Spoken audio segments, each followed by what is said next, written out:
big mega city. And as you know, the mega city. বুধবার ওয়াশিংটনে বিশ্বব্যাংকের কাছে ঢাকা শহরের বর্জ্য ব্যবস্থাপনায় $100 কোটি প্রকল্প পরিকল্পনা তুলে ধরেন ওয়াসার ব্যবস্থাপনা পরিচালক তাকসিম এ খান। বিশ্বব্যাংকের গুরুত্বপূর্ণ BBL ব্রাউন ব্যাগ লাঞ্চের সভায় বাংলাদেশের পক্ষে দীর্ঘ 2 ঘন্টার কিনোট উপস্থাপনার উদাহরণ এই প্রথম।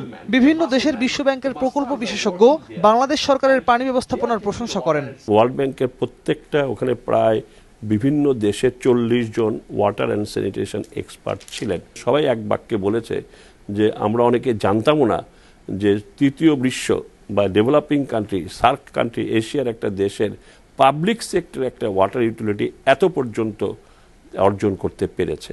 যে ঢাকা ওয়াসার যে রিফর্ম প্রোগ্রাম, যেটা এখন প্র্যাকটিক্যালি যে রিফর্ম প্রোগ্রাম থেকে যে অর্জনটা হয়েছে সেটা তারা আমাদেরকে তুলে ধরার জন্য অনুরোধ করেছিল।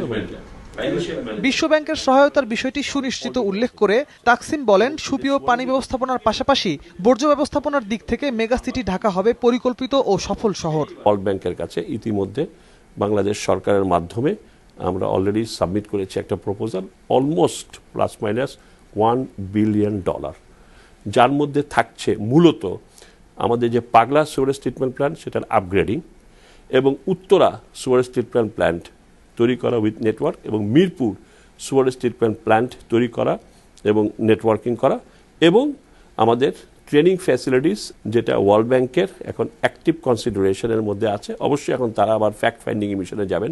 বর্তমান সরকারের বিভিন্ন সহায়তার কথা তুলে ধরে 2021 সালের আগেই ঢাকা শহরের বর্জ্য ব্যবস্থাপনা সমস্যার সম্পূর্ণ সমাধানের আশা ব্যক্ত করেন ওয়াসার এই কর্মকর্তা।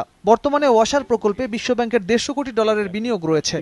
যে রিফর্ম প্রোগ্রাম থেকে সময় সংবাদ, নিউ ইয়র্ক, যুক্তরাষ্ট্র। ঢাকা ওয়াসার যে উন্নয়নটা হয়েছে, ঢাকা